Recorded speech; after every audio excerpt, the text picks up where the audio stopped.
18 September 1950 সাল। পাখির মতো ডানা মেলে দিয়ে জীবনের প্রথম আজ নিজের দেশের আকাশে উঠছি। নিজের দেশের শ্যামশোভা এমন করে দেখার সুযোগ হয়নি কোনো দিনও। নিচে ফসলের মাঠ আর তরুলতার সবুজ, উপরে নীল শূন্য আকাশ, সাদা কালো রং বেরঙের মেঘমালার ছোঁয়া লাগছে শরীরে ও মনে। ওপর থেকে মাঠঘাট দেখে মনে হচ্ছে কে যেন পাশার ছক পেতে রেখেছে। মানুষ ও মানুষের ঘরবাড়িগুলো দেখে গালিভারের লিলিপুটের কথা মনে পড়ছে। অনন্তকাল স্রোতের মধ্যে বুদবুদের মতো মানুষের জীবন অবিরত ফুটছে ও ঝরছে। দুনিয়ার খেলাঘরে কয়টি মুহূর্ত কাটিয়ে দেবার জন্য তার কত আয়োজন, আর নিজের শক্তির পরিচয়ে কি তার আনন্দ। কিন্তু ওপর থেকে এমন নির্লিপ্তভাবে দেখলে মানুষের ক্ষুদ্রতার কথা আশ্চর্যজনকভাবে মনে পড়ে যায়। কি অদ্ভুত ছোট ছোট দেখাচ্ছে সব কিছু। ঘর বাড়ি লাগছে শিশুদের খেলাঘরের মতো। বাস, ট্যাক্সি, ট্রেনগুলোকে মনে হচ্ছে যেন তাদের খেলনা। পদ্মাকে মনে হচ্ছে যেন খেয়ালি মেয়ের হাত থেকে খসে পড়া এক টুকরো রূপালি ফিতা। কিন্তু শোভা দেখলাম পূর্ব বাংলার মাটির আর আকাশের। সবুজে সবুজ আর নীলিমায় নীল সারা পূর্ব বাংলা। আদিকাল থেকেই প্রকৃতির যে বৈশিষ্ট্যের জন্য বাংলাদেশের খ্যাতি, র্যাডক্লিফ রোয়েদাদ মতে পূর্ব বাংলার সবটাই পায় তার ছাপ। মেঘের এমন সমারোহ, আকাশের বুকে মেঘরাজ্যের এমন খেলা, মুহুর্মুহু মেঘমালার এত বিচিত্র রূপবদল ধীরভাবে মুগ্ধ দৃষ্টিতে না দেখলে তার সৌন্দর্য উপলব্ধি করা যায় না। সাদা কালো আসমানি ফিরোজা, সবুজ নীল ধূপছায়া, বেগুনি লালচে ও লাল ফিকে ও গাঢ় কত রঙের মেঘের কি সুন্দর কৌতুক লীলা! দেখে দেখে চোখ জুড়িয়ে গেল। নিজের দেশকে এমনভাবে দেখব এ কথা কোনো দিন ভাবিনি। মনে পড়ছে ইবনে বতুতার ভ্রমণ বৃত্তান্ত। আজ থেকে 600 বছর আগে তিনিও দেখেছিলেন পূর্ব বাংলার এ সবুজ রূপ। অনাস্বাদিত পূর্ব পিপাসা নিয়ে মরুদ্দেশের মানুষ তিনি। পূর্ব বাংলার স্নিগ্ধ সবুজ রূপ সেদিন তার চোখে মায়ের পরশ বুলিয়েছিল। পূর্ব বাংলায় প্রবেশ করে পৃথিবী তার কোটি দেশে সবুজ মেখলা জড়িয়েছে। তার সেই সবুজ ষষ্ঠ বসনাঞ্চল বার্মা মালয় হয়ে লুটিয়ে পড়েছে ইন্দোনেশিয়ার দিকে। সবুজের সবটুকু গাঢ়তা অকৃপণভাবে উপচে পড়েছে পূর্ব বাংলায়।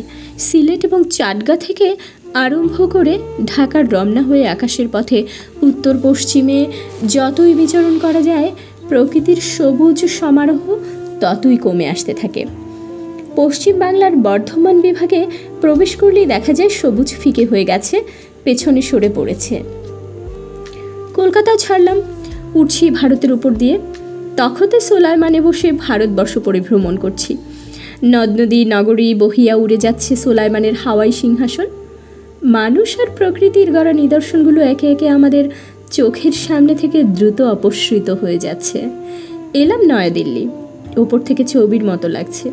দিল্লির পালাম বিমানবন্দর ছাড়লাম, করাচির দিকে উড়ে চলছি। রাত্রি তখন 10:30 হবে। করাচি বিমানবন্দরের আলো চোখে পড়ছে। প্রাচ্য প্রবেশ করার রাজতরণেই করাচি বিমানবন্দরটি প্রকাণ্ড। তেজগা থেকে লন্ডন পর্যন্ত যতগুলো বিমানবন্দর রয়েছে, একমাত্র আমস্টারডাম ছাড়া অন্যান্যগুলোর তুলনায় করাচির বিরাটত্ব ও গাম্ভীর্য লক্ষ্য করার মতো। প্রাচ্যের তরুণ হিসেবে আর দুনিয়ার সর্ববৃহৎ মুসলিম রাষ্ট্রের বিমানবন্দর হিসেবে করাচি তার বৈশিষ্ট্য রক্ষা করেছে। নিজের দেশ পাকিস্তানের তদানীন্তন রাজধানী করাচি দেখে নিলাম। করাচির প্রধান যে জিনিস পূর্ব পাকিস্তানিদের চোখে পড়ে তা তার প্রচুর চওড়া পথ আর উটের গাড়ি। কদাকার প্রাণী উটের প্রয়োজন ও উপযোগিতার শুরু ভারতের যুক্তপ্রদেশ থেকে। উটকে বলা হয় মরু জাহাজ। শুকনো মাটির দেশ আর মরুভূমিতে উটের মতো উপকারী প্রাণী খুব কমই আছে। পানি কাদার দেশ আমাদের পূর্ব পাকিস্তান। গরু মশি আমাদের যানবাহন উপযোগী প্রধান জন্তু। বাংলাদেশ থেকে বেরিয়ে বিহার পেরিয়ে যতই উত্তর পশ্চিমে এগোনো যায়, উটের প্রয়োজনীয়তার কথা ততই মনে পড়ে। করাচিতে দেখলাম উট বোঝা বয়, গাড়ি টানে, লাঙলও বয়। তাছাড়া মানুষের খাদ্যের একটা মোটা উপকরণও বটে। করাচিতে চোখে পড়ল সেখানকার ফল। পথে পথে ফলের দোকান। ফলও অত্যন্ত সস্তা। যেখানে জানি কথা আছে সেখানে তার কদর বেশি। পশ্চিম পাকিস্তানে আনারস আর পান নেই। পশ্চিম পাকিস্তানের আমির লোকদের জন্য অনেক সময় তাই হাওয়াই জাহাজে আসে পূর্ব পাকিস্তান থেকে আনারস আর পান। আমাদের এগুলো প্রচুর, তাই এসবের প্রয়োজন বুঝলেও কদর আমরা তেমন বুঝি না। আঙুর, বেদানা, সেব ইত্যাদির জন্য আমরা জিভের পানি ফেলি। আমাদের এখানে এসবের যা শের দর, তাতে মধ্যবিত্তরা এসব ফল খাওয়া বিলাস বলে মনে করে। আঙুর, বেদানা ও সেবের কথা মনে হলে ইচ্ছে করে রোগী হয়ে থাকতে। বেলুচিস্তান, সিন্ধু ও কাশ্মীরে এসব ফল প্রচুর পরিমাণে জন্মে, তাই করাচিতে এগুলোরই প্রাচুর্য। 19শে সেপ্টেম্বর করাচির ঈদগাহ ময়দানে গেলাম। নীল স্বচ্ছ আকাশ, চারিদিকে ধু ধু করছে শুকনো রোদ। জাতির পিতা কায়েদে আজমকে দেখলাম অনন্ত বিশ্রামরত। জীবনে বিশ্রাম নেবার সুযোগ তার ঘটেনি। জাতিকে গড়তে গিয়ে তিলে তিলে নিজের জীবন ক্ষয় করে পাকিস্তানি জাতির চলার পথ তৈরি করে দিয়ে তবেই তার শোবার সময় এলো। যেখানে তার মাজার, সে জায়গাটি বেশ উঁচু এবং খুব চওড়া। চারিদিকের মাটি ও কাকড় পাথরের মতো শক্ত। তারই উপরে রচনা করা হচ্ছে কায়েদের স্মৃতিসৌধ।